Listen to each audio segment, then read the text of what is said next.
I want to welcome in senior writer for People Magazine, host of Murder Made Me Famous, Scandal Made Me Famous, a best-selling author. Man, the list goes on and on. Steve Helling, thank you so much for joining me. Thank you, Steph. It's great to be here. I'm excited, actually. Yeah, I mean, man, if you look at all the stuff you've covered from the royal wedding to going to Rio to Haiti, I mean, have you ever said no to a job? Good question. I don't think Right I out of have. the gate. No, I mean, I don't normally say no to something because it's a life experience. Now that I, have kids, I've turned down a couple things that have conflicted with a kid's birthday, but generally speaking, no, I don't. I don't turn things down. And you go right into the fire. I mean, you've wrestled alligators. You just kind of go out there. You're just fearless. Have you ever, especially when you're covering crime, have you ever felt like you're afraid in the environment? Because you'll go from being in a celebrity's home one Right. day to a high level max security prison. Well, I'm never scared in the prison. I figure, oh, there's guards with guns. Yeah, in a prison, yeah, we're I mean, safe. I've done things that in retrospect, I've been like, okay, that was stupid. I could have gotten in trouble there. But, Like you know, what? one time there was a guy who we knew had killed his wife.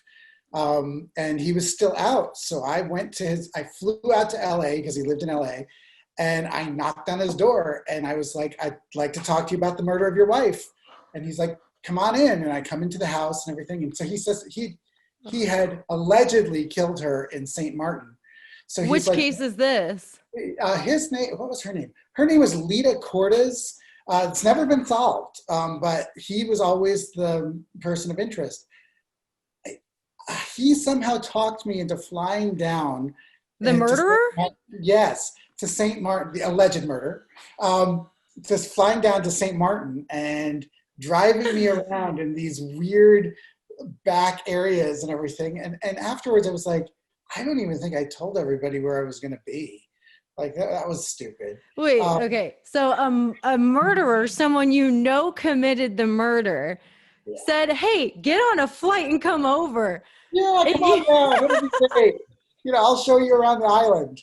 I mean, he was never, rather than saying I know, I should say more likely than not, we kind of, something bad had happened there. I don't think I would ever do that. Yeah, well, I probably shouldn't have. I would have like an entourage with me of police officers or something. I work alone. So, and of course, you've seen this on my Instagram. Of course, I did Naked and Afraid. Yeah. And that was one where that one wasn't what it should be called is Naked and Really Uncomfortable. That's the name of the show. The title of the show alone is uncomfortable. Yeah. Well, they say it's afraid, but generally speaking, I was like, okay, I'm probably not going to die from this, but I could sure use some clothes. I could sure use some warmth. Yeah.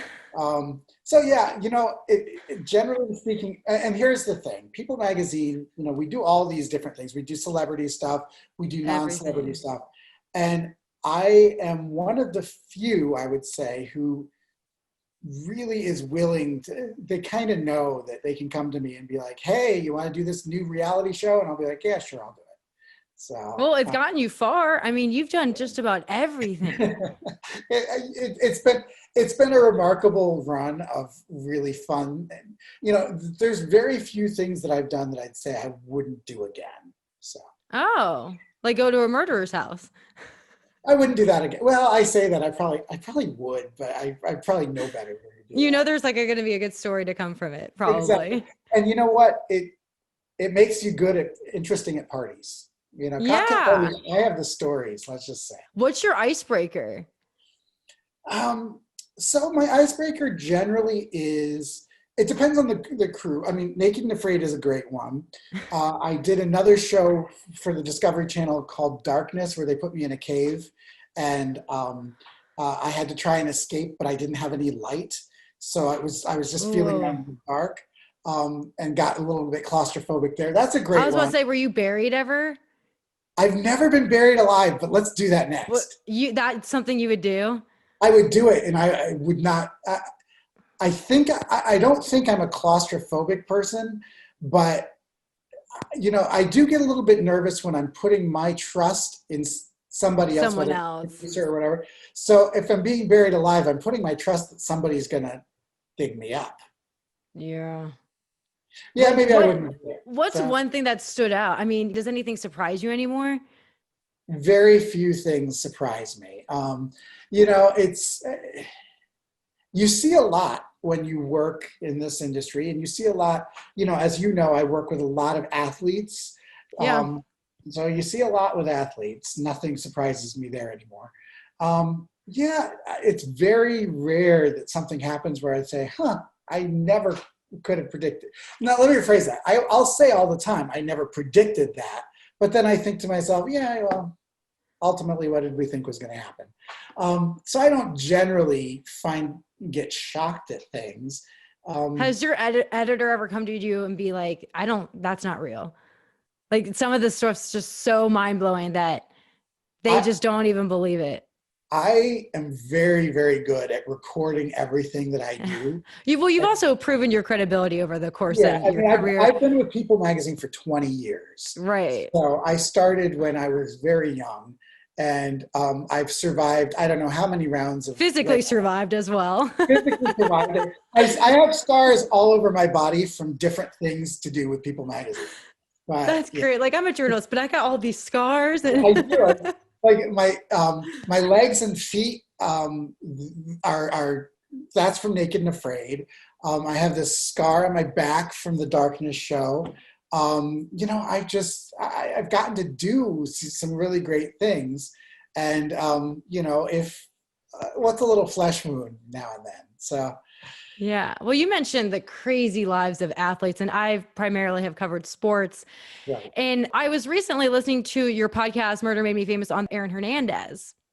Now, that was a surprising one. And you wrote the book on Tiger Woods and a lot about his upbringing. Is there anything about a home life or the upbringing that you see that could lead to someone that's this high profile become this type of person or someone capable of these actions? So, it's kind of interesting. What I always say with athletes is they come from one of two different kinds of homes. They come from a broken home with very few options. So, if they have some natural athletic talent, that's their ticket out of there. The other one is is a very structured, very strict, rigid family of you're going to train, you're going to keep training, this is what you're going to do. They really come from one or the other. It's kind of interesting. So we look at somebody like Tiger Woods. His was a very strict upbringing. The Earl prodigy Woods, child. exactly. He showed the talent, and Earl helped develop that. We look at Tim Tebow. Same type of thing. He had granted he was on the mission field, but he had athletic talent, and his father really pushed that he would continue to learn how to play a sport.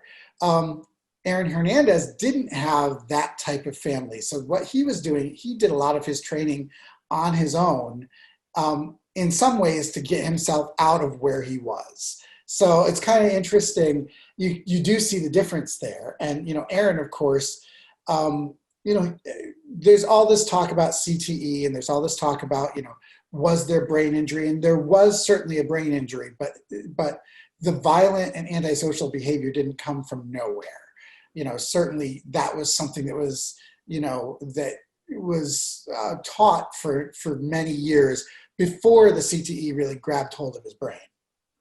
So, I mean, you've covered so many murders and you've dug into their lives from their parents, their upbringing, all of that. Do you think someone is born as a murderer or they're developed that way? It could be a combination of both, but do you think it's a wiring inside them that could lead someone to take someone else's life? I don't know if I would say somebody's born a murderer. I do think, we're all born, all of our brains are different, and Right. we all process things differently. So, there's some of that, but I also think that, at an early age, very early age, we sort of start going down the path of who we are. And, we all, I mean, I hate to say it, we all know some little kids who were like, oh, that's the one who's going to go off the rails. Be nice You to know, him at school because he could show up with a gun. exactly. And so I do think that there is some level of, very early on, some nurture that does that. But I think that, yeah, our brains are wired differently. And I wish I could answer that question, but I think sociologists and criminologists and scientists have been trying to answer that forever. And we just don't know for sure. Yeah. And I think that's why your Murder Made Me Famous show is so big. Like, and especially on podcasts too, everyone is always looking at murder. And it's crazy that that's what excites people. In The Making of a Murder is another show that became Yeah. famous. But when you're covering all these cases, and you also covered Casey Anthony, who became quote unquote the most hated woman in America. Yes. And as a journalist, I'm interested from your standpoint. You're talking with the attorneys, the prosecutors, everyone. You're so involved in the case. You're sitting in the hearings for hours on end. Right. Have you ever felt afraid that your work could come back at you at some point? Like Casey Anthony got off free and she wasn't convicted. Were you afraid she'd ever come at you? Like, or any other murderer that could come at you saying, oh, you wrote about me? Because on Twitter, someone from an opposing team doesn't like me covering the other team. They could always say, oh no, go Michigan. But this is murder. So they could literally come at you. Then again, I would say that murderers are less passionate than a lot of college football fans. So you might be the one. Really? Yeah, I'm sort of kidding, but it's true. Like, you never I know. cover Ohio State. We got some crazy fans. You never know what it is that's going to trigger somebody. And, certainly, that's always been a thought, but I haven't had many.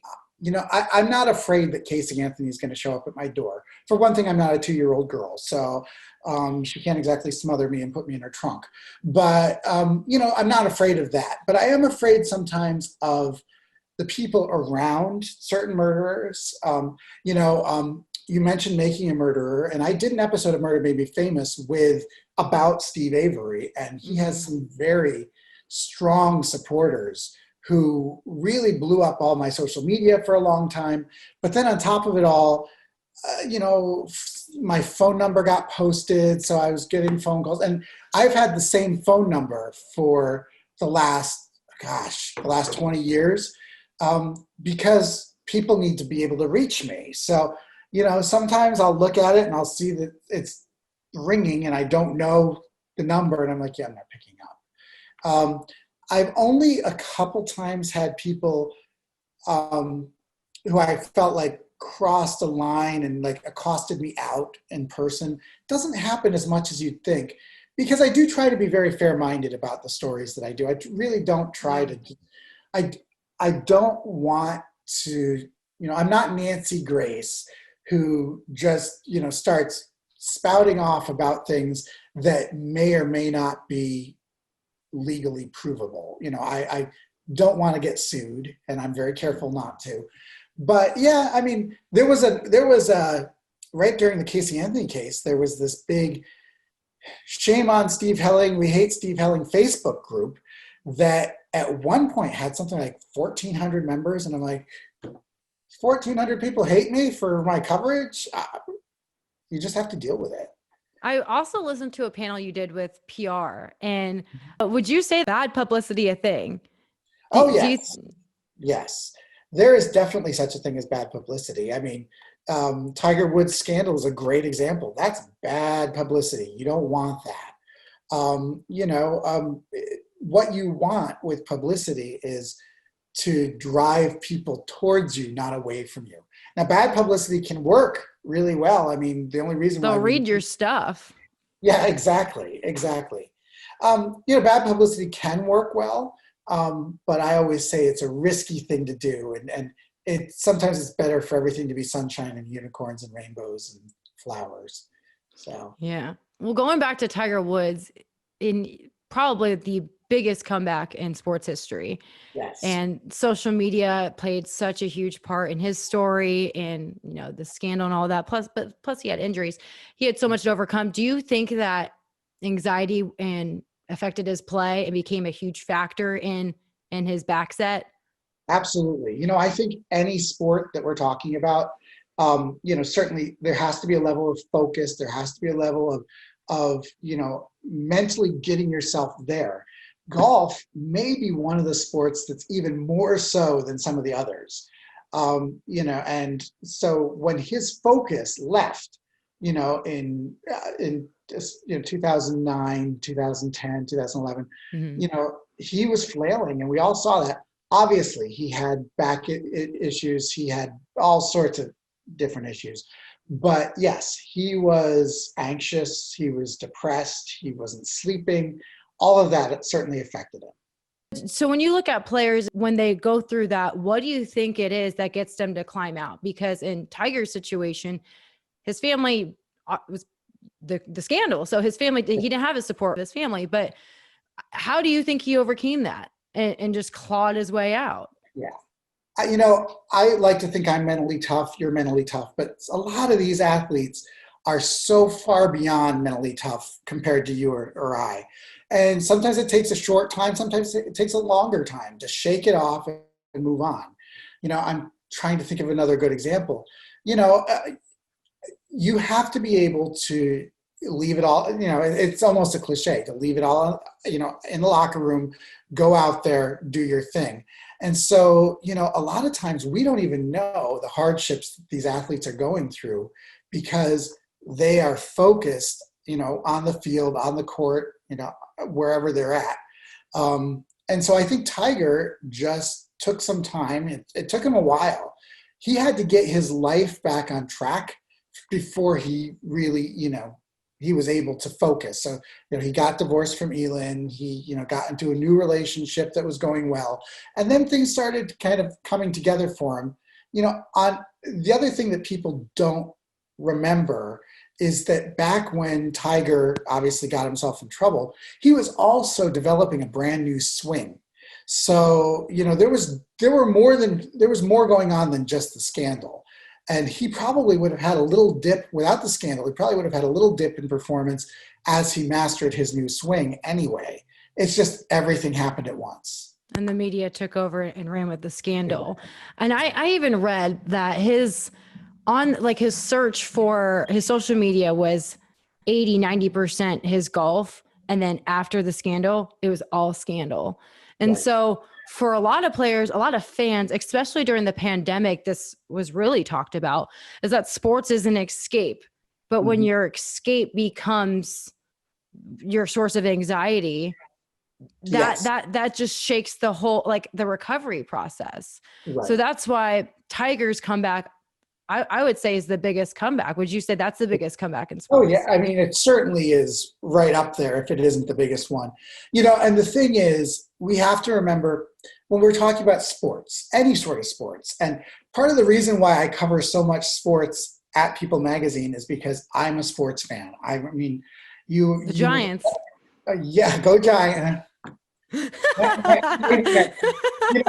sad when you're like, okay, this isn't. No. I knew I was going to plug that in somewhere. I was. Yes, let's not talk about the Giants. It's too depressing. Cowboys are my team, and yeah, I mean, but I'm a big sports fan. So, the reason why Tiger's comeback is such a big comeback is that, it's very different than watching a team come back. This is, golf is a very individual sport. It's something that, it rises and falls on what's here with the golfer. And watching him rebuild and take so long to rebuild, when the scandal happened, let's say he was born in 1975. So when the scandal happened, he was 35. And now he's 45. And to see at this age for him to be coming back and doing as well as he's doing, that's really impressive, because although you can play golf for a much longer than, you're going to be a NFL quarterback unless your last name's Brady, to see him coming back in his 40s is really interesting, considering that when he first came out, when we first started hearing about him, he was 22? 21, he was young, and now he's a middle-aged dad who is waging a comeback, and it's a fantastic sports story. It really is. Yeah, you've gotten to have very close experiences with a lot of top profile players, Tim Tebow being one of them. You traveled to Haiti with him. And Yeah, that was a huge experience for you. I read that you adopted 4 children from Haiti. And I so did. was Tebow part of that? No, he wasn't, but he knew that story. He knew that I adopted 4 children Okay. from Haiti. And so when he was going to Haiti, he's like, hey, why don't you come along? I'm like, okay, sure, why not? Yeah, When yeah. Tim Tebow says, let's go to Haiti, you go to Haiti. So it was kind of, I've worked with Tim since, oh gosh, since his Florida days. So, Yeah. it's been a long history with him and a very good history. Obviously, Yeah. I was there watching when he got engaged, which, that's Yeah. access that most people can't have to a celebrity like him. It's kind of Yeah. interesting, although his NFL career was what it was and his Yeah. baseball career was what it was, he kind of transcends sports. I say his name, everybody knows who he is, Oh yeah. whether or not you're a sports fan. And for the record, Tim, who I consider a friend, every single team that he either played for or almost played for were teams that I hate. So I was just like, Tim, can you try for the I Giants? want to root for you. I really want to, but it's like the Eagles. No, of course I'm not going to root for you. Play for the Eagles. Uh, it's kind of funny. These athletes, I really am impressed with watching them train, watching them figure out their career as they're playing, and then figure out their post-athletic career. Tim is probably going to be a very well-known TV commentator forever, because that's what, people like him and they're interested in what he's doing. Yeah. And so he was able to prosper, and he had a strong upbringing, going back to you covering the roots of players. Have you seen a divide between players who, because sometimes you hear those miracle stories where they come out of a terrible, maybe violent home life and overcome that. But Tim Tebow was raised in such a welcoming and comforting home life. Have you seen a difference when it comes to players who came from bad upbringings and overcame it versus the ones who came from bad beginnings and chose that path? Like, can you figure out how they go one way or the other? That's a really good question. I don't know how they go one way or the other. I think back to Warwick Dunn. Remember him? He had a single mother who was working. There was a lot going on in his life that was negative going on in his life, but he did have a very strong bond with his mom. Mm-hmm. But he was smart enough to realize sports was his avenue out. Cam Newton, same way. Sports was his avenue. And I think what we see that they have in common, whether they have a rough upbringing or a great upbringing, one of the things that they have in common is their own mental fortitude, which I think they developed. Granted, let me say, they had that. Whatever it was that developed that could be the hard times or it could be a strong parental figure. It doesn't matter. All of them have something in their brain that is wired differently than those of us. I went to the gym today and I would say it was an okay workout, but after a while I'm like, oh gosh, this hurts. I'm done. Yeah.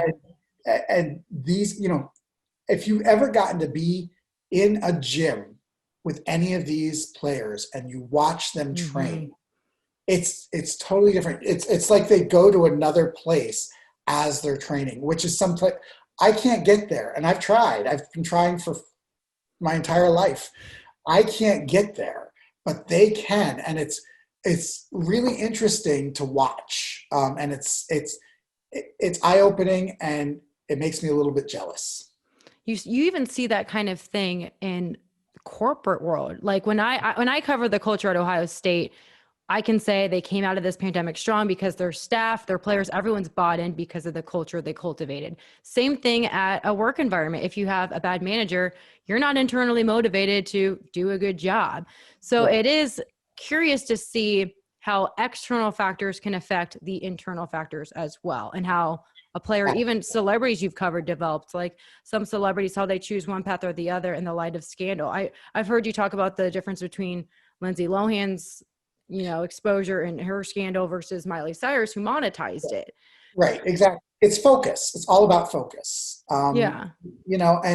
And sometimes, yes, it is internal. We do see what's going on in the locker room, what's going on, a lot of that makes a difference as well. I'm trying to think of a great example. Back in the Mamba day, mentality with yeah, Kobe. exactly. Oh, exactly. When you see a dream team, when you see a sports team that they're just there. Mm-hmm. That is coaching. That is the entire environment of the locker room that you're seeing out there on the field.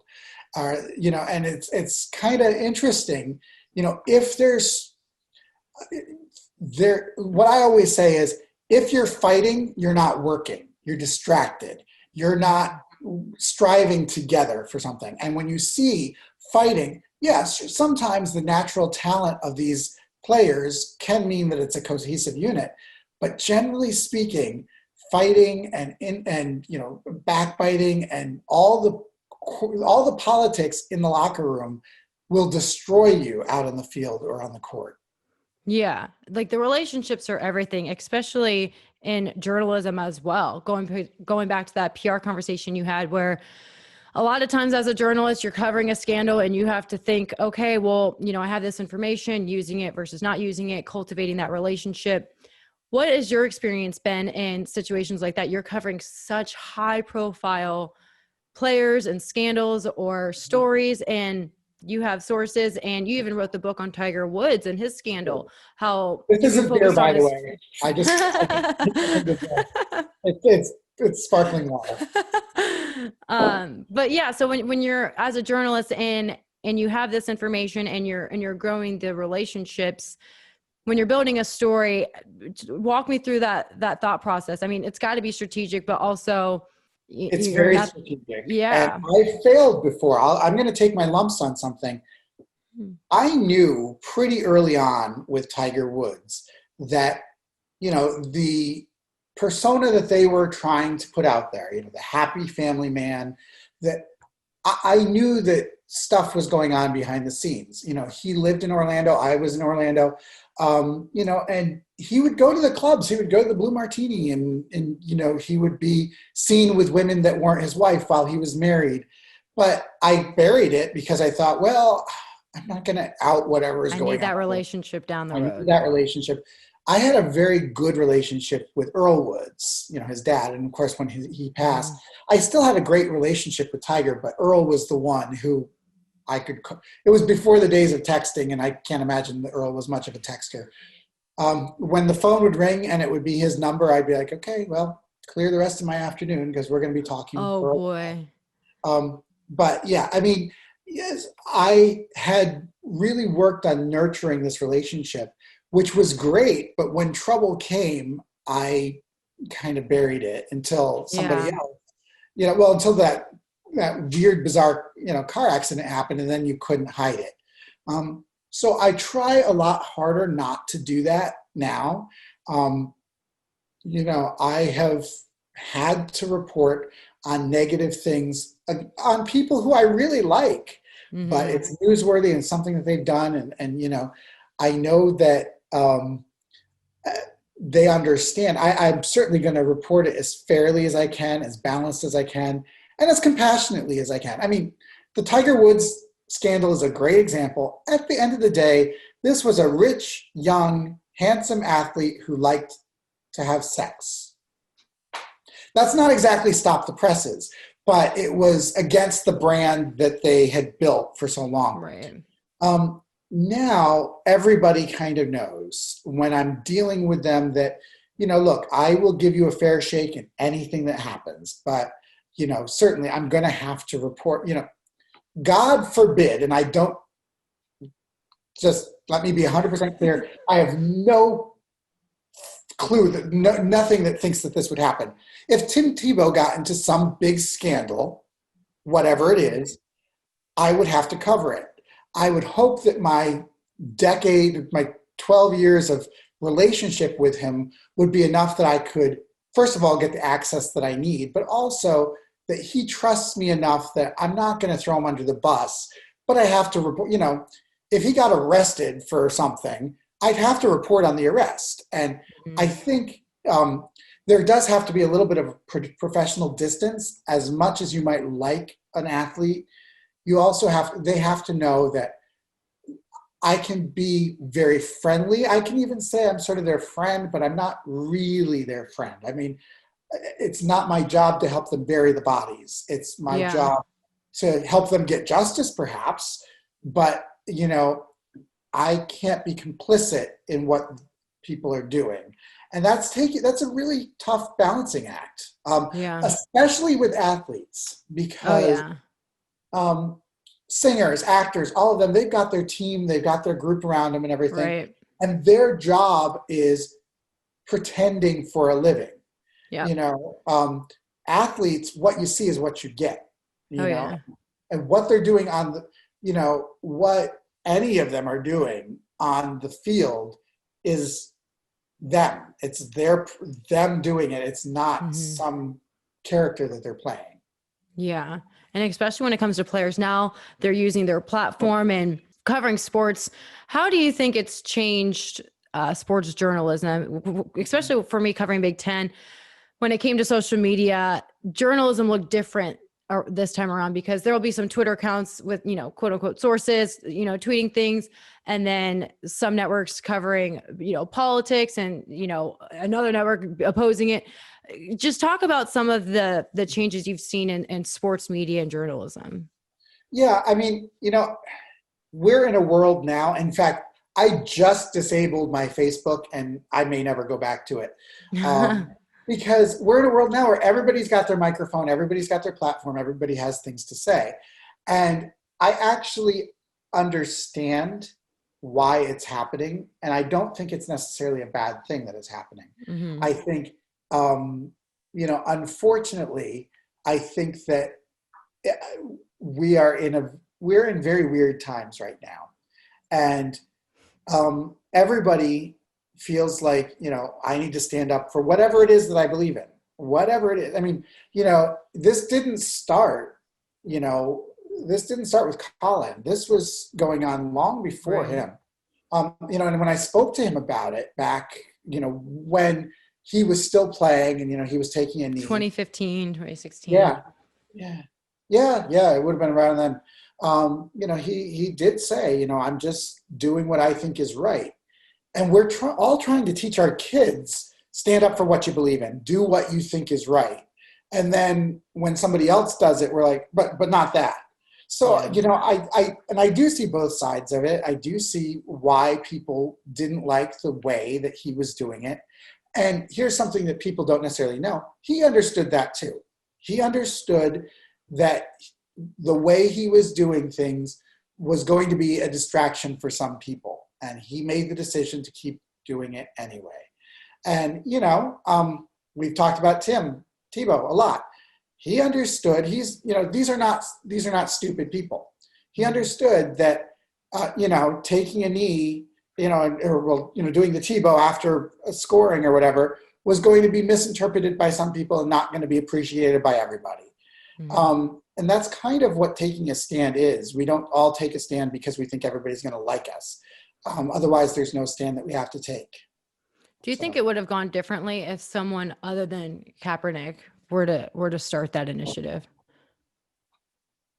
No, not necessarily. I think anybody who had decided to do it in that way would have faced some backlash. And I like to think that maybe we're getting to the point now. Well, we're still such a divided country, and I'm hoping that something will change. And I'm not talking about politically. I think whatever's happening in Washington, I can't really control that, but I certainly can control what I'm doing on my social media, and so can you, and so can everybody else. And maybe that's our way to unity. I think that there would have been backlash no matter who did it. Yeah. And you talked about not having cell phones when you were getting started. So how has social media changed over, because you've seen how it's evolved. So how has it changed journalism in your career in particular? Well, it gives us a lot more sources, a lot more people who are could be a possible person for us to talk to. But also sometimes it steals our thunder. Let's face it. Sometimes we're about to break something and it's there on social media. I get that I keep coming back to Tim Tebow. It's just, he's an easy one because I have such a close relationship with him. Yeah. At his wedding, they had to make sure nobody posts on social media. Nobody needs to do that, because I had already written the story that he had gotten married before he was married. I was just waiting for them to say, I now present Mr. and Mrs. Tim Tebow, before I pressed send and it went up on people.com. I mean, we had this prepared long beforehand. And my big worry was, what if one of the guests tweets something? What if they put it on their Instagram? What if they, and Tim and, Demi had asked, nobody put anything on social media, please, not until the next day. And everybody was respectful and did what they asked, but you never know. Everybody wants to be first with the information, and everybody who's, look, I want everybody to know, like, oh, well, guess where I am right now, selfie, so I was afraid somebody was going to do that. Yeah. So when you look back at your career and think of some of the people, Tim Tebow is obviously a huge one, but what are some of the standout figures, even outside of sports, that stood out to you, or a relationship that's transpired that you really appreciate? Well, I have a great relationship with The Rock, and I got to brag on this one because, a couple of years ago, my kids, I took my kids to see Moana. And I have 6 kids, so, it's a big thing for us to go to the movies. So I took a picture of me with the kids. I just took a picture of the kids by one of those posters that is in the movie theater of Moana. And I kind of gave them the heads up that I was going to tweet it out. And I tweeted out, like, I'm still trying to convince the kids that the Rock is their uncle, because whatever. And so The Rock knew that was coming. And so he retweeted it. And cool. he retweeted it and he wrote, Uncle Rock totally approves. I get it, brother. All those kids, whatever. It was. So The Rock had tweeted out my kid's picture. And so my daughter at the time was like, can you print this out so I can take it to school? I'm like, oh yeah, totally. Oh yeah, I got you. So, he's a very, there it is. Finally, I feel so much better. Second one usually follows, just so you know. I usually am two at a time. But he's one that is really interactive with me. He's really fun to talk to. Am I his friend? No, he knows how to work it. He understands the importance of making sure that the People Magazine guy likes him, and he likes the People Magazine guy. Yeah. That works well. I spent a few days at different times with Dolly Parton. She's a great example of somebody who will answer any question that you ask. She's friendly, she's engaging, she's wonderful, she's very warm.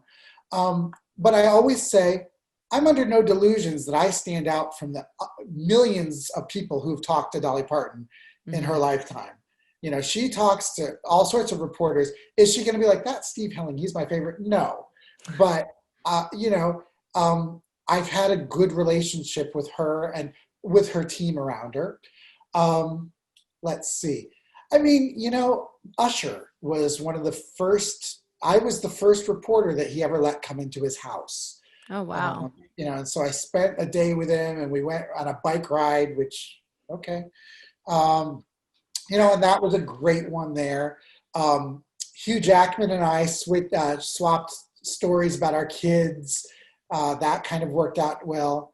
Pitbull yelled at me one time because I kept calling him Pitbull, and he's like, my friends call me Armando. I'm offended. So now I call him Armando. So I've had a lot of fun experiences with people. John Travolta, I flew with him on his plane. Those are fun experiences that money can't buy those. And so I used to tweet this out until I got yelled at from my bosses. I used to be like, I'm sitting in Serena Williams' bathroom right now. And they're like, stop doing that, Steve. Because we didn't want anybody to know that we were working on a Serena Williams feature. Oh, yeah. I like, Serena is a great example, if we're talking about athletes, of somebody who is just, both her and Venus, they're wonderful to work with. They're wonderful to talk to. They're wonderful to be around because they know what they're doing. Are we friends? No, but we're certainly very friendly. Yeah. Would you say that any of them just would not talk to you? Like any of them who just play the A-list card or talk to my people? I'm trying to think who won't talk to me. It's a good problem. That's a good question. Um, I've burned so few bridges. That's what I Um, was thinking is when we were talking about PR and stuff, has there ever been a bridge you can't cross? well, there are bridges that sometimes burning bridges are temporary. When I wrote the Tiger Woods book, Tiger wasn't happy with me. Time has passed. He's different. I'm different. Now, if I see him at an event, hey, how are you? And he'll talk to me now, which is great. So, other times, I'm trying to think, there's got to be somebody who won't talk to me. I can't think of anybody who That's just pretty good. I mean, there are criminals who don't want to talk to me, but I'm thinking celebrities, I can't think of any. So, When it comes to covering the crime and things like that, how does the access work? Like, how are you able to get in there when there's a case going on or uncovering it, and maybe press will get, yeah. corrupt a case or something? Because you've covered cases that have so much national attention. So one of the big things in my job is to learn how to talk to cops, when to talk to them, and how to build some trust with. I love cops. I love talking with cops. I love sitting and having a beer with cops. I really do, and they're great sources. I have a lot of tricks that I've learned over the years. I have played poker with cops and told them if I win a hand that they'll, one time I was standing You won evidence from a cop? Okay, let me explain because this is a hard one to explain. You won evidence from a police Oh, officer. this is a great story. Hang on. All right. So there was a situation, it was a big thing back in the mid-2000s where there was a woman named Terry Schiavo who was on life support, and they were going to take off the life support, and the family was in this room waiting for it to happen, and there were cops that were guarding them. And so I was there overnight. I was camped outside like a bunch of reporters. And so a few of us were playing poker, and I love playing poker. So I was like, so there was one of the cops was there, and he was bored out of his mind. I'm like, come on. So he comes and he's playing, and we're playing, and I had pocket aces, so I was in good shape, and so I was like, okay, we're not gambling we're gambling for chips, like it's not. Yeah. And I said I'm all in, but I said if I win this hand, you have to take me into the holding room where the family is when they're not there, because I want to get a lay of the land. I want to see what's going on. Wow. And he had a good hand, so he was like, okay, you're on everything, and I put down the aces. And I was like, you ready to go? And he's like, and So he did it. Well, yeah, he swore a lot, but he did. Wow. I thought, maybe a cop would, he would be like, yeah, let's do it. And then he wouldn't be able to bring you in. No, he came through. Wow. Another time with the Casey Anthony case, what I needed was the bailiffs to tell me, like, who was waiting out in the lobby, who was the next, because we never knew as reporters, who's the next, who's the next witness. Yeah. But they knew. So what I needed to do was create some sort of bond with these bailiffs. So I was showing up to court every day, and I was always like there super early. And they're like, one of these days you're going to be late. And I was like, nope. I said, I promise you, if I am ever late, I will take every single one of you guys out for beer after that day's Someone's court. going to slash your tires from an opposing magazine or something. So then I waited. The next day I came early like normal. And then the following day, I purposely showed up 5 minutes late. And the bailiff was like, you owe us all a beer. And I'm like, Darn it, I do. So I took them all out for beer that night. Oh, that was smart. And so the next thing you know, we're like, a couple of them added me on social media. We're texting each other. I have all their numbers. So then they're like, guess who's in the lobby? This next witness. It was exactly what I needed.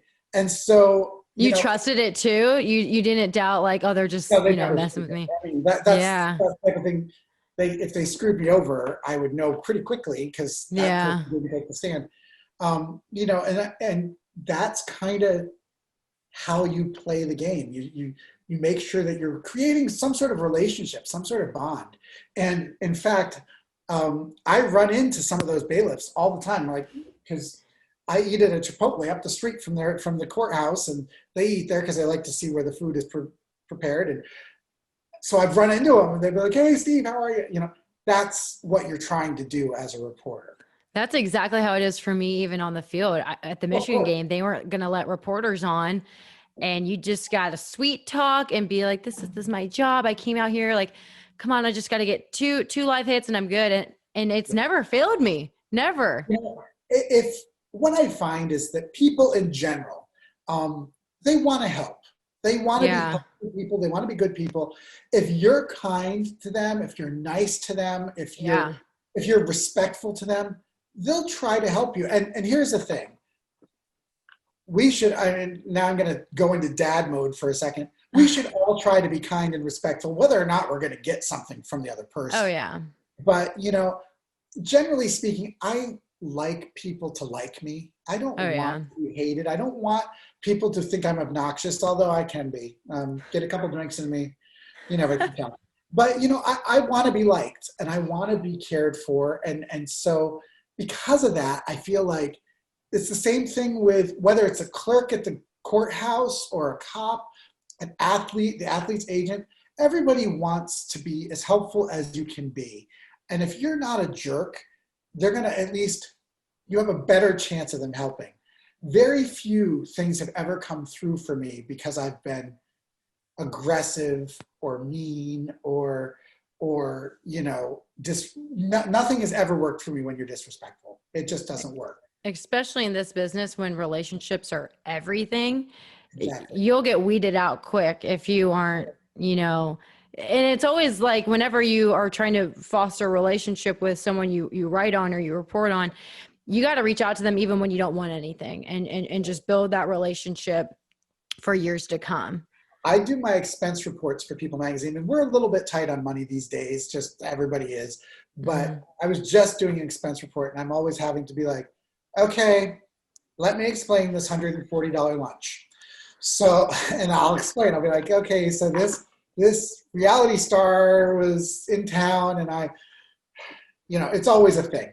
But, it's good to keep up with people. It's good for them to feel like sometimes you're just saying hello, not because you want something. And sometimes, I mean, they get it. They get that someday you're going to come to them and ask for something. But, in general, we're trying to, I would say most of us in the media, certainly in celebrity media and sports media, we're just trying to create those connections. And that's what you've done over the years.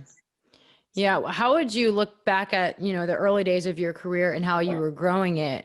What do you attribute to your rise? I mean, I'm sure relationships are a huge part of it, and being such a hard worker is another part of it. But sometimes, when you're, super aggressive, sometimes it, that can get in the way, even though you're just wanting to put in extra work. What do you attribute to your rise from your early beginnings? Well, we all make mistakes. So I certainly made my share of mistakes. But if there was one thing I didn't make a mistake with, it was that I have always, if somebody says to me, hey, Steve, do you know how to do X, Y, Z? My answer is always yes. And then I learn how to do it if I need to. When People Magazine started, when I started at People Magazine, this is how long ago it was. It was 2000. Totally different world then. So magazines in the mail. Yeah, the magazine came in the mail. My job every week was to write a story or to report on a story, and somebody else would write it for me. And that's all I was doing. I was working on this story all week long.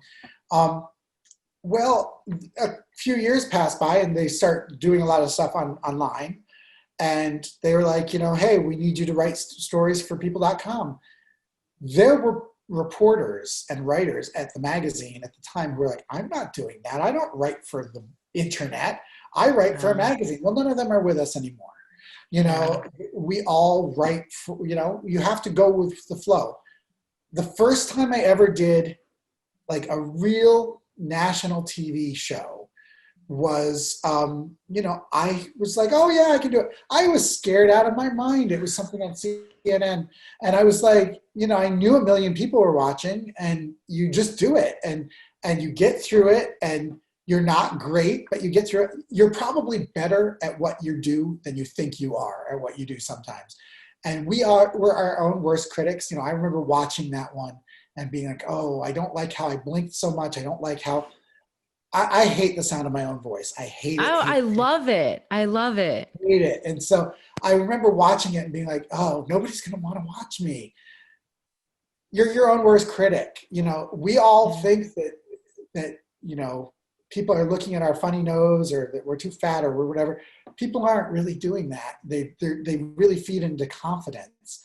So I would say, you know, people who succeed, whether they're athletes, whether they're journalists, whether they're business people, there's a level of confidence that I can do this, and I can throw something else my way and let me see what I can do. And how did you branch into all these directions, from celebrity news to crime to sports? You know, how did you spread yourself out? Because a lot of times people come to you as an expert, but you're an expert on multiple aspects. So how are you able to expand your horizons? I have a degree. So I was going to go to law school. I never got to law school. So I have a degree in criminal justice and political science. I also have another degree in English, and I'm way too degreed because I didn't know what I wanted to do when I was younger. So I was. I was like, okay, how about criminal justice now? So that's kind of where the crime came, because it's something that interests me. Okay. So you always had an interest. Exactly. Sports is my thing. I love, you know, like I said, I watch a lot of sports. I love bad reality shows. So Survivor, Big Brother, Amazing Race, I'll sit and watch those. So I started writing about what I liked. I liked those shows. And at the time, we didn't have somebody, you know, the way it works is when somebody gets voted off Survivor, they do press and they explain, oh, this is what I did wrong and everything. Well, I was like, why don't we do that for people.com? Because I liked the show and I wanted to ask people, you know, so why did you do this? Why did you get voted off?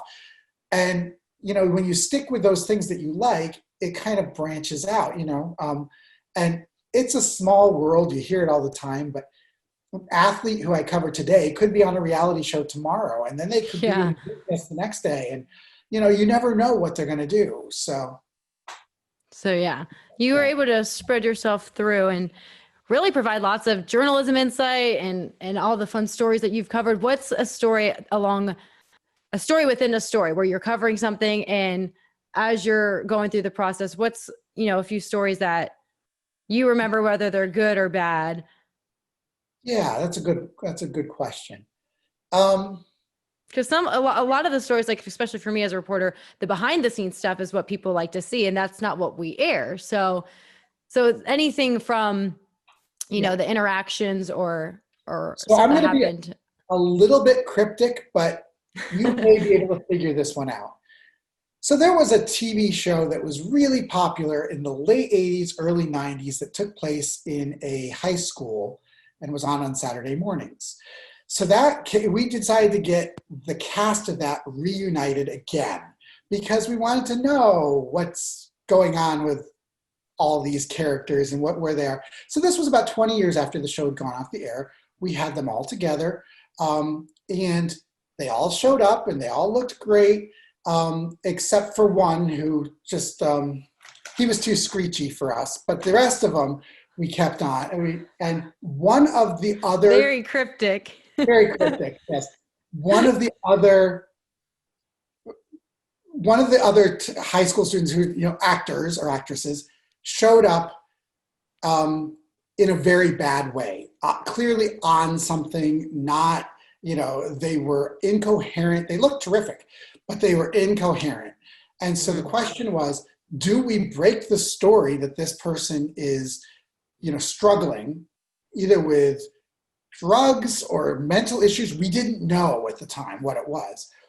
do we ruin this cover story that we're doing where we're reuniting this cast together, or what do we do? And so we had to have some very long conversations with the publicist of the show, of the network, and of this particular person, and say, what are we going to do about this? And the bottom line was, okay, when this person gets their issues under control, they'll come to you first and explain exactly. Nice move on. there. We got it. It was an exclusive that we got. It's really interesting. These are celebrities, and celebrities sometimes have no, sometimes they get themselves in trouble, and it's our job to report on it, but it's also not our job to report on it too soon. You have to be very careful about how you do things. We could have written the story of this character is suffering from mental issues and drug addiction, and alienated all the other people who had come to show up for what was supposed to be a warm and fuzzy cover story about 20 years later.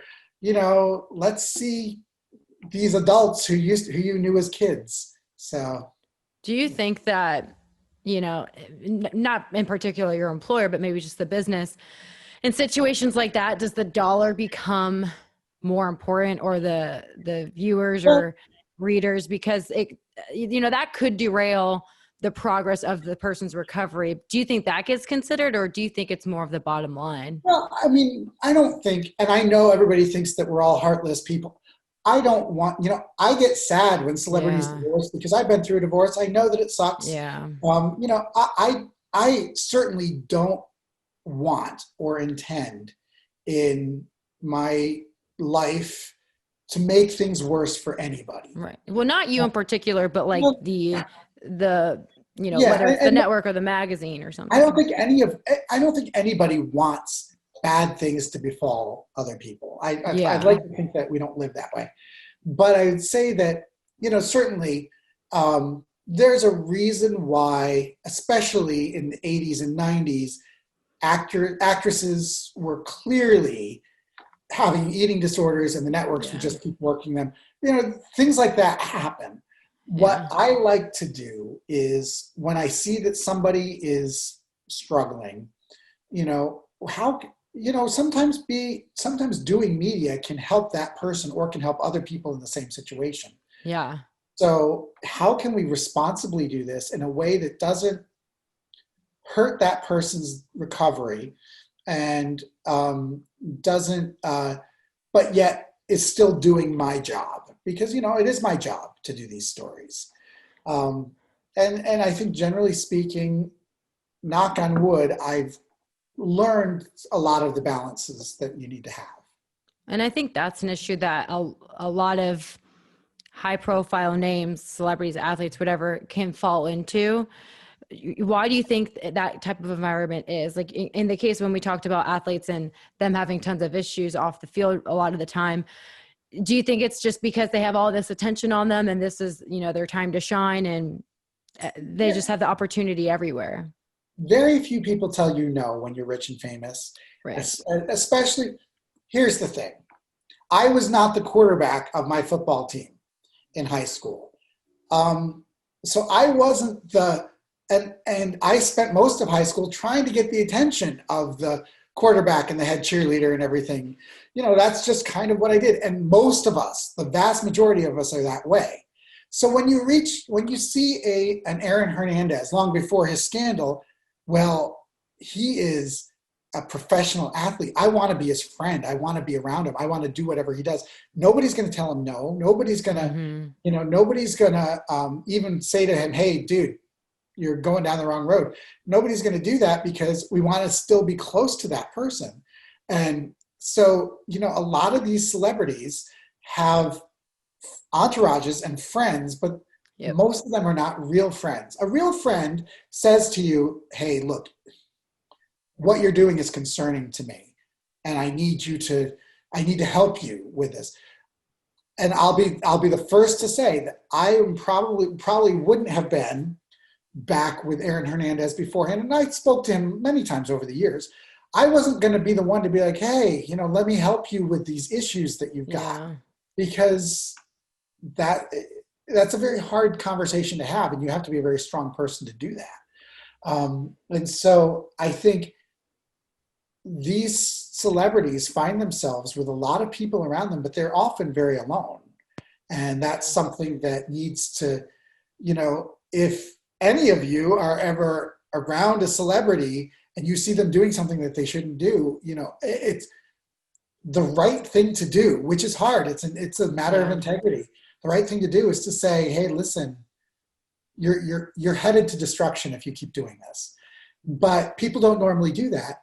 Fortunately, most of the people, most of the celebrities out there, Eli and Peyton Manning, great examples. Like nobody told them no once they got to where they got. But, they had a good structure around them that they really weren't doing stuff that we all needed to tell them no for. Yeah. Tiger never had anybody tell him no except for his dad. And when his dad was gone, the world was his oyster. He could do whatever he wanted. And that's when he got himself into trouble. Yeah. Well, my last one would be is the Aaron Hernandez case, or any other crime case that you've covered. The people that surround them and they've probably noticed something's off. I mean, sometimes, like, I think of the Craigslist killer in particular, where the whole world's going right for him. Aaron Hernandez was another case where you have your whole life in front of you. You have so much success coming your way. And they had this horrible secret life that they're covering up. Do you think that any of that could have been prevented? Like, but for Craigslist killer, the fiance would have had no idea that he was, a serial killer. But, there's got to be things down the road that could have prevented it at some point. That's the $1 million question. How do you prevent these things from happening before they happen? Some people, not all killers are sociopathic people who can hide who they are.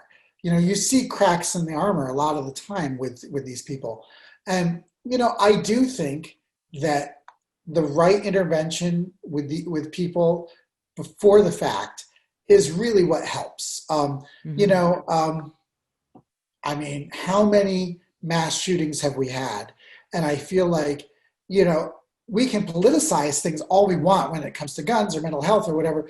But I would say at the end of the day, or, before all of this happened, if somebody had intervened with a lot of these people long before their stuff, we might have had a different outcome.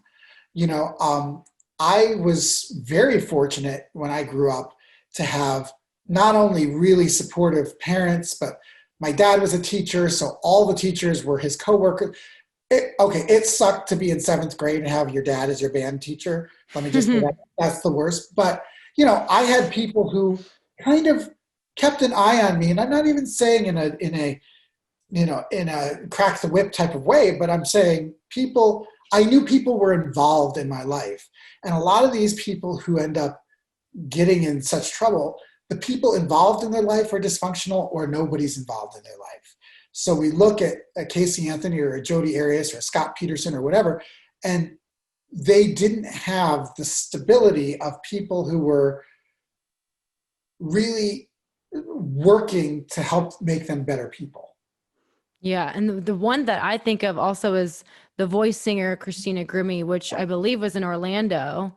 A tragic case, but the killer in that situation, a coworker had pointed out some odd things. I can talk about that one. Sometimes there are warning signs. And yes, Christina Grimmie had been performing literally 3 miles from where I am right now. And she performed and was doing kind of a meet and greet. And, she was a voice singer. So it wasn't like, this isn't Madonna. This isn't Taylor Swift. Not much security. Yeah. So, she didn't have the team that you normally have. And she was selling her own merchandise, and somebody came up and shot her. And here's the weird thing about that is that happened on a Friday night, early Saturday morning. And then the very next day, a couple miles from there, the Pulse shooting happened the very next day here in Orlando. And it was a really, really rough week. And you were in the trenches for that. And then right after that, literally, as soon as I got that magazine done, I don't know if you remember this, there was a little boy who was out at Disney, and a alligator came and grabbed. And so it was like You had to have been drained. I was drained. I took a week off after that. I really did. But the whole thing about the Christina Grimmie thing is somebody could have said to the gunman, this is a weird obsession that you have here. She doesn't know you, somebody probably could have helped him, and in turn helped her. So that's a case for me that just sticks in my brain. What are some of the cases, and you go right into the action at times, like, is there a case in particular that just gives you the chills? I mean, because you've covered so much, but yeah, some that you can't forget, or it's hard to shake off after getting it done. It's very hard for me to shake off crimes against kids, especially, and I know we talk about Casey Anthony, that turned into a sideshow, but at the end of the day, Kaylee, who was killed, is roughly the same age as my oldest daughter. So that was always very hard. It was very hard to spend. And she got off. From doing, yeah. But, I really have to try hard not to focus on the suffering that somebody went through in the last minutes or hours of their life. The Pulse shooting is something that will always stick with me, only because I had spent all day the day before on the Christina Grimmie case. And so I promised my kids, I was like, hey, tomorrow Dad's going to be here with you all day. Sorry I didn't get. And then the same local news reporter who'd called me about Christina Grimmie called me at 2 a.m. and was like, you have to get down to Pulse. There's been a shooting. I'm like, there's always shootings at nightclubs. What? He's like, no, this is a shooting. And I got there right before the police did the perimeter. So I was right there and watching people be limping to the hospital that was, a couple blocks away. Still calloused over from the other case. And, the fact is, doesn't matter, gay, straight, white, Hispanic, whatever. That hit Orlando, and it hit us hard because, it literally was, when I go on a jog, I can jog past the Pulse from my house. It's that close. So, it did unite our city. And it really did change a lot of the conversations here in Orlando. But that one will always stick with me because, I know people who knew people who were there. I didn't personally know anybody who was there, but, I feel like when a shooting or when a mass casualty happens in a city, it affects everybody in the city. And you didn't have to be gay for that to affect you. You didn't have to be, it was Latin night. You didn't have to be, none of that mattered.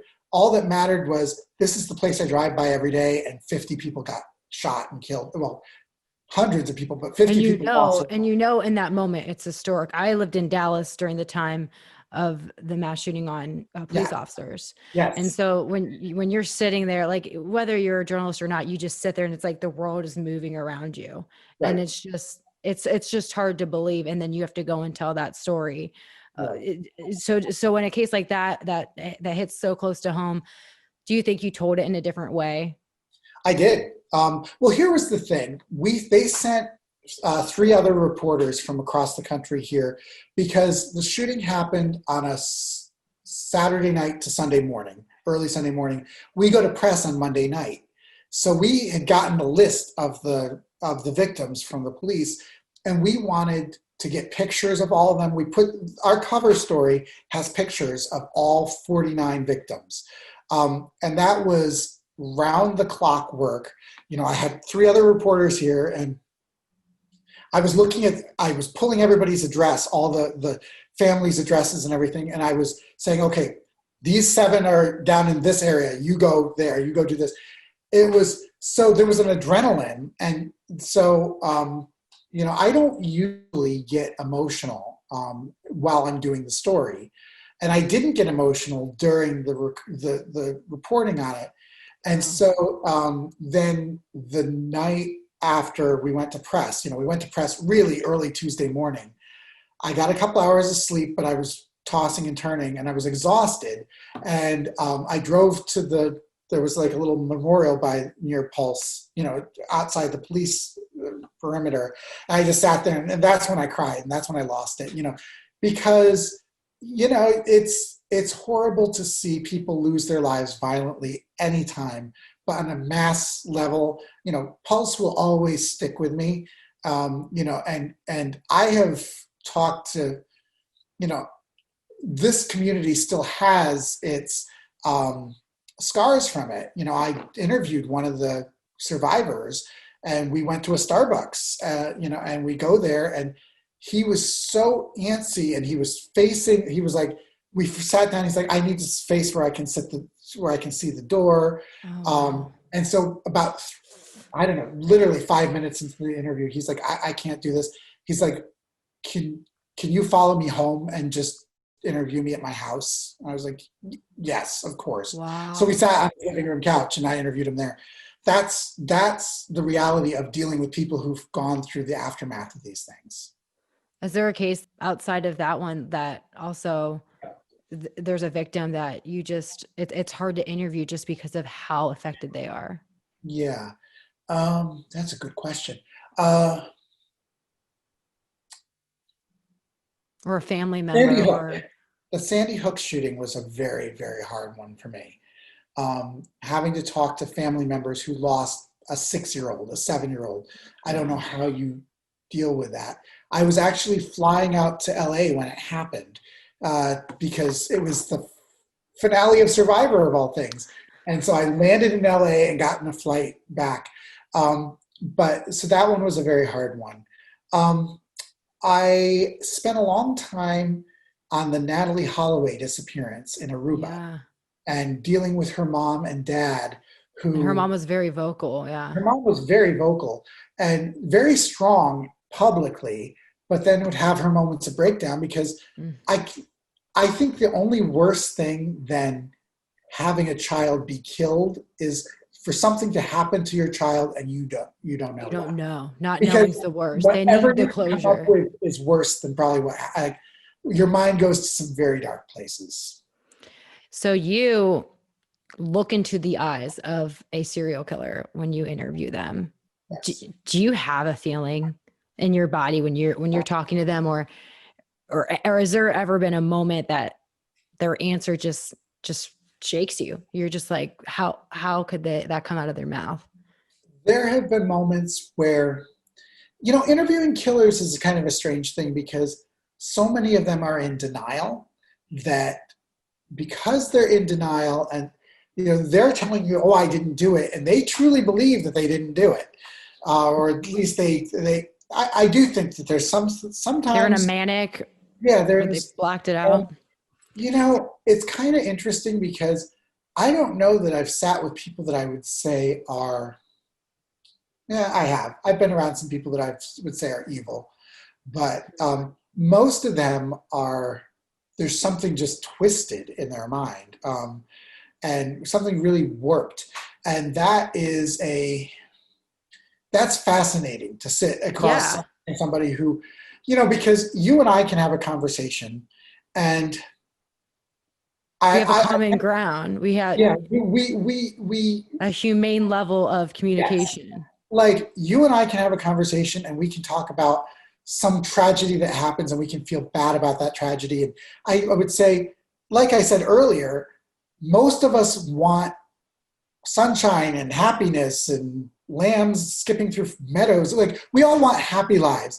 And you and me and 99.9% of the people out there, all we want to do is we want to provide for our families. We want to have a nice place to live. We want to have, we want just the happy existence.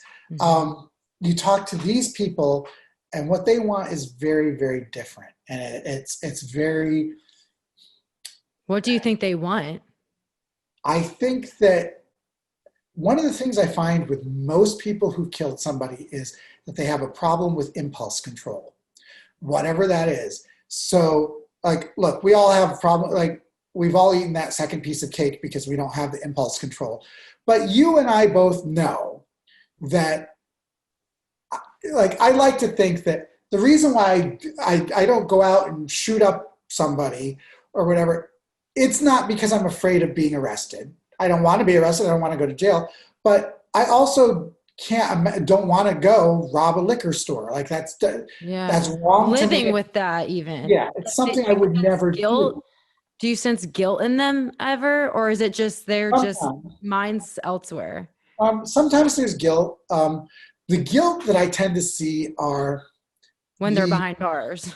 And then you have to wonder, are you sad that you got arrested or because you actually did? But I would say that there is some level of guilt when it's somebody who did something in the heat of the moment. You know, crime of passion. Crime of passion.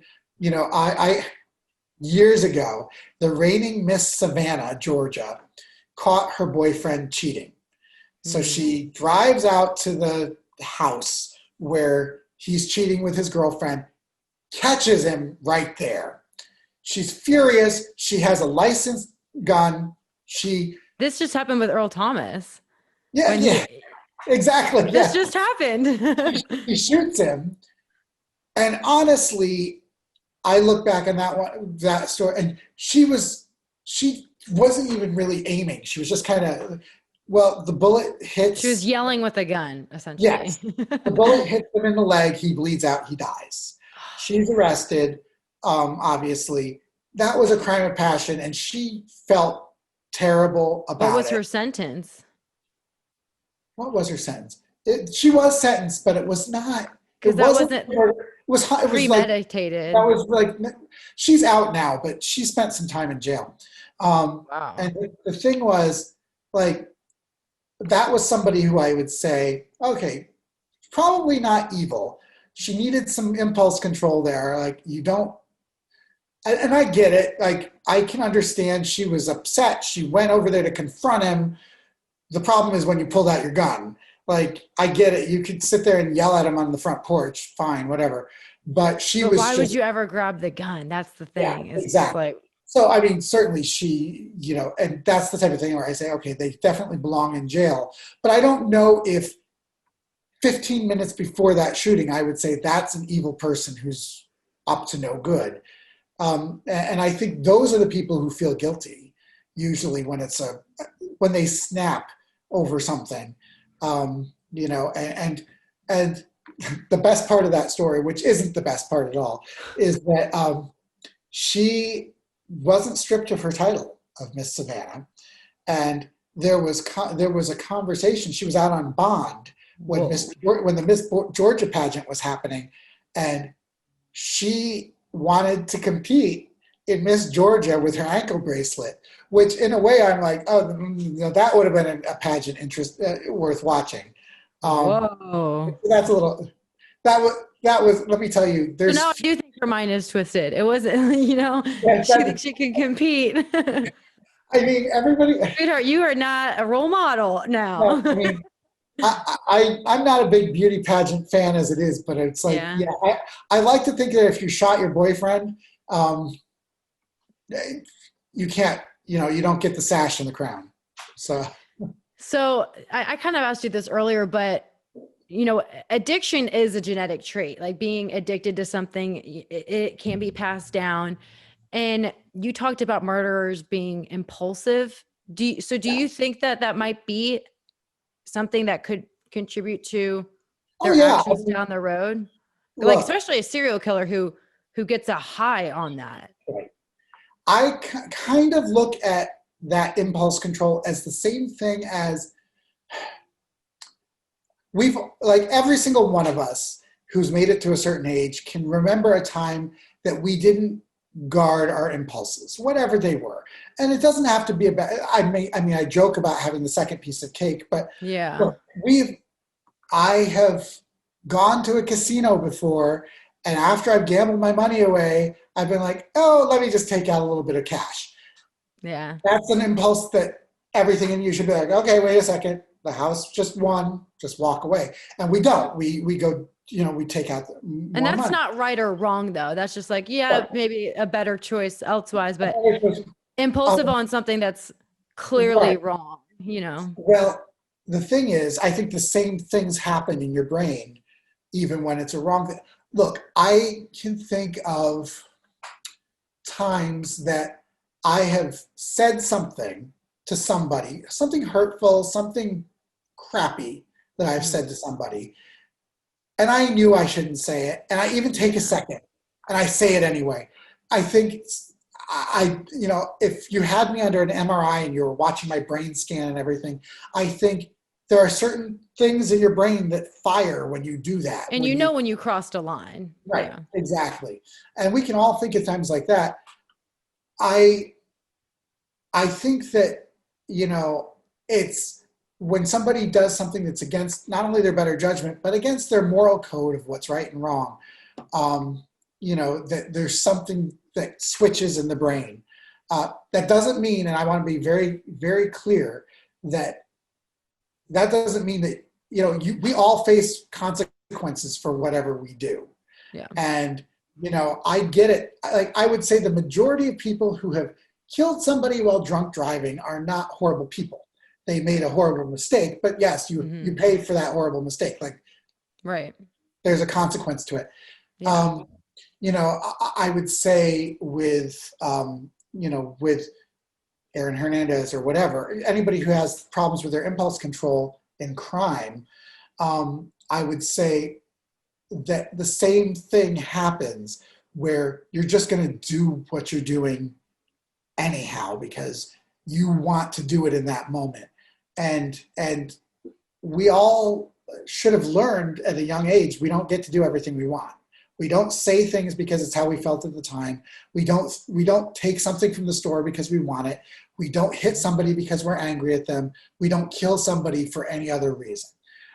We should all have learned that, and unfortunately some people have not.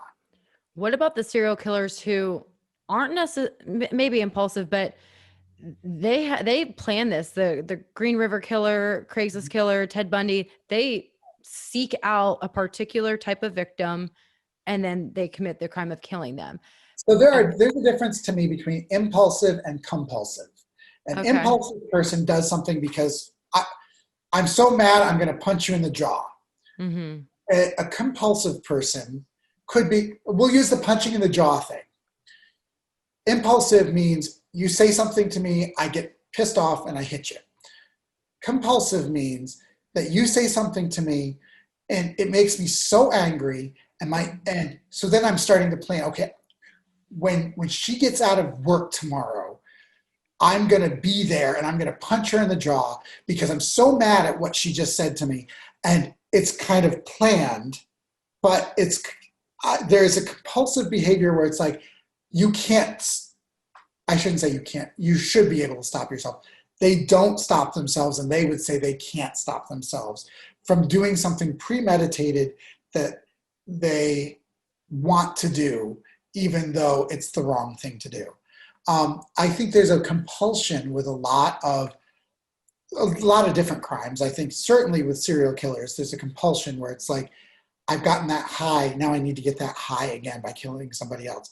I think there's a compulsion with child molesters that they feel like their brain is compelling them to do it. And do you think they know it's wrong and they just can't control it? The reason why I think that they think it's wrong is so many of them try to hide it after they do. It's like an addiction, a drug addiction or alcoholism. Exactly. Like, if you don't know, okay, let's use a minor example. If you put a cake in front of me, there's a chance I'm going to eat the whole thing. That's a compulsion or an impulsive behavior, whatever. But I don't try and hide it from you. I might even joke about it with you and be like, I did it again. I ate a whole cake, whatever, because I know that there's nothing morally wrong. It's not affecting anyone else. It was stupid. Sure, I have a stomachache and now life goes on. Yeah. But life goes on. So I certainly am not going to hide it. I'm not going to take the cake and hide it and then bake another one. And I'm not going to do that. But when you kill somebody, when you molest somebody, when you rape somebody, they all know enough to hide it, to cover their tracks, to do whatever it takes to make sure nobody knows about their sins. That means that they know the difference between right and wrong to me. Why do you They think know. some will leave a mark? I think like the smiley face was one. Oh yeah, that was a fascinating one. I think that some people, they're leaving the They like mark. to get away with it, like it's a Yeah, game. it's a game. And look, Like they're again, feeding the police, like I'm winning. exactly. It's the same pathology that we all have a little bit of these weird pathologies in our own brains, but we don't take them to that level.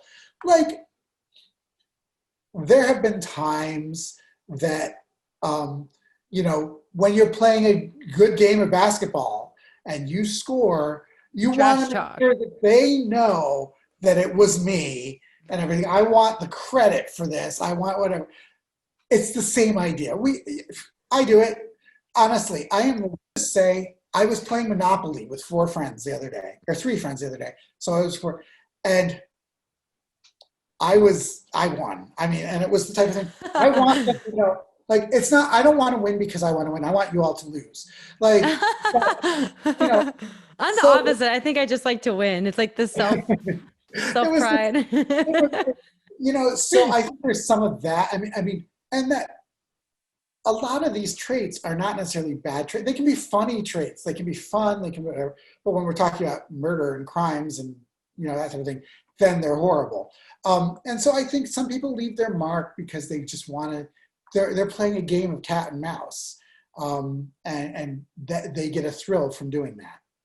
When you're interviewing them, like some will probably be like, okay, I'm caught, like I'll be open about what I did. Will they get into detail about what they did? Sometimes they do. One of the really interesting things that I find with a lot of killers is that they're very good at blame shifting. So and it's not. It sounds so much like addiction. It does, yeah, but it's not even necessarily active blame shifting. Sometimes it's very passive in what it does. So yeah, and then she ended up dead. No, that's not the right way to say it. You killed her. Don't say, and then something happened. You happened. Yes. Yeah. So they still won't take responsibility, even though they're convicted, all this evidence. No, it's not even that they're trying to, even if they admit that they did it, they still have to give a reason. Defend it. Yeah. It's usually put on the victim.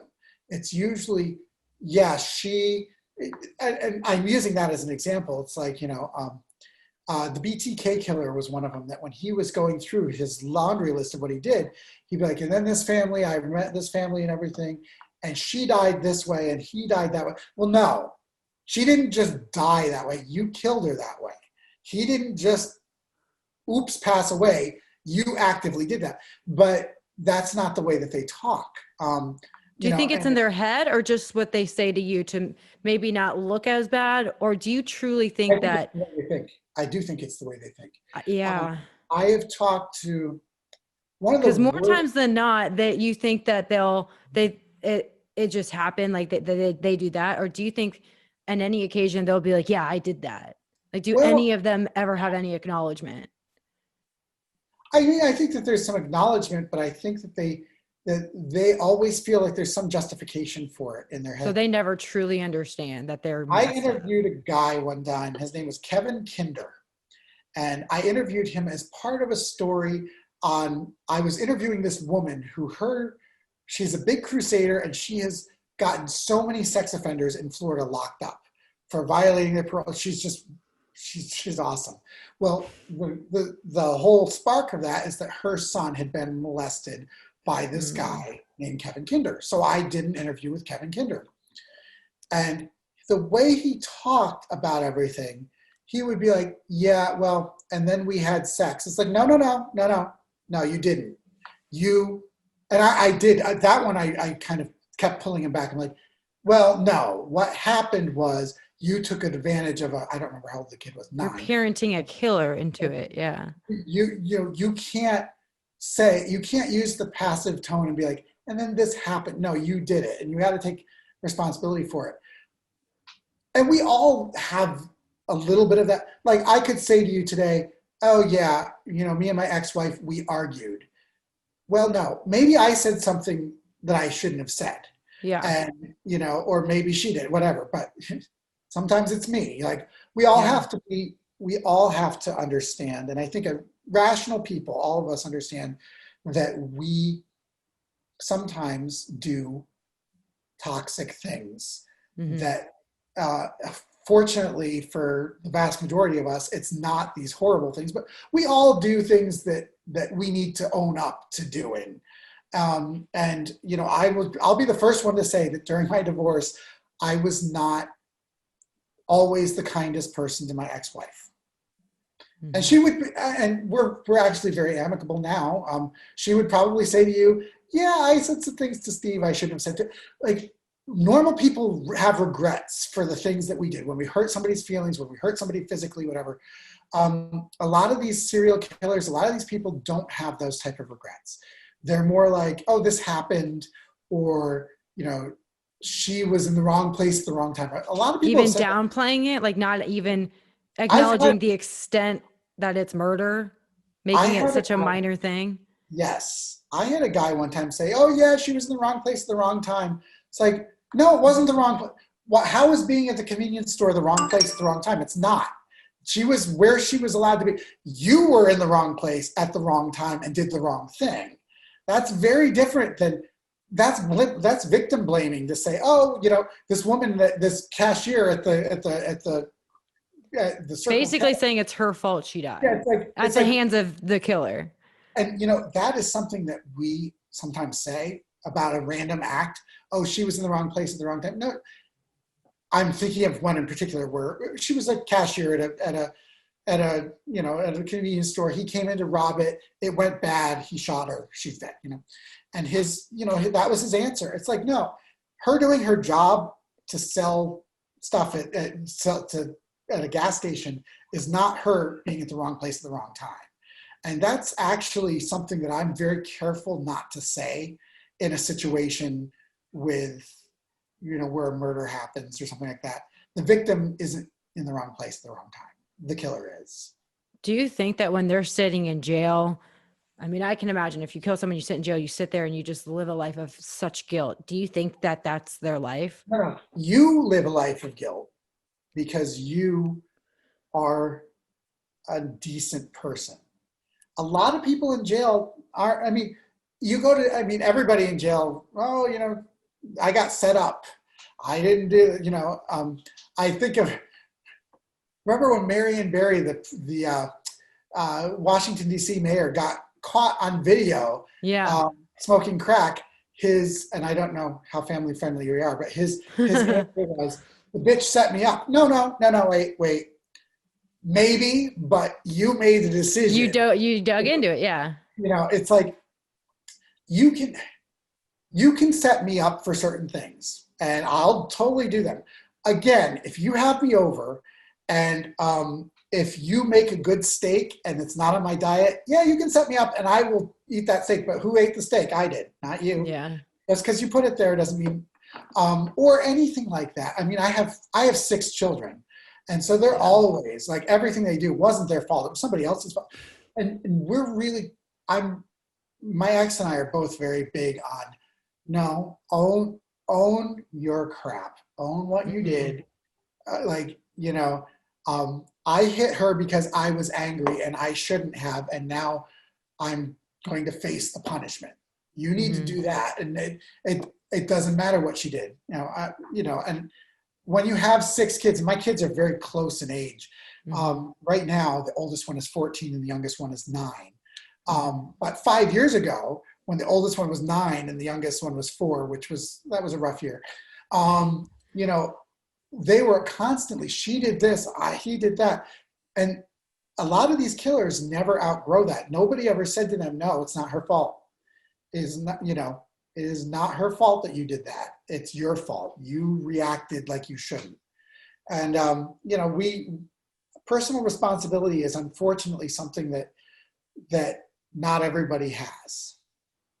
And so do you think that if maybe they had parents that parent the way you do and taught acknowledgement and responsibility, that maybe these people would have been able to change? Like, could you like even like have a professional and work with them when they're younger to prevent their mind from thinking this I way? like, I like to think so. I like to think that you can, when you get somebody young and you start explaining to them things, that they can, that they get it, that it clicks in their head, that Yeah. my actions are my responsibility. So I like to think that that's something that could be done. Yeah.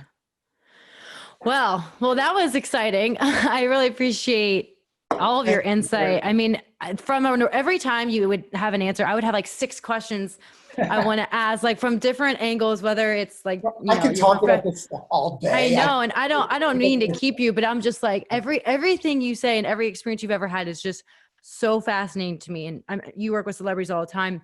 I interview high profile people too, but I've never been like had jitters before an interview. I was excited for this just because of you literally have so many stories and experience that's just mind blowing type stuff. Well, I really appreciate that. I was really looking forward to it, and I appreciate your making it happen. Yeah, And, yeah. and just, I know I didn't even dress for the occasion. I just No, didn't you're come. fine. I came from the gym and was like, yeah, well, it's just. Huh. So, No, you're fine. okay, I appreciate it. Thank you so much for your Yeah, time. you All too. right, Thank you. I take appreciate it. care. Have a good one. If you guys like the show, please leave a review and a rating. It really helps me out. And follow me on social media at Steph Odie, STEPHOTEY. Have a good one, you guys. I'll see you next week.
If you guys like the show, please leave a review and a rating. It really helps me out. And follow me on social media at Steph Otey, STEPHOTEY. Have a good one, you guys. I'll see you next week.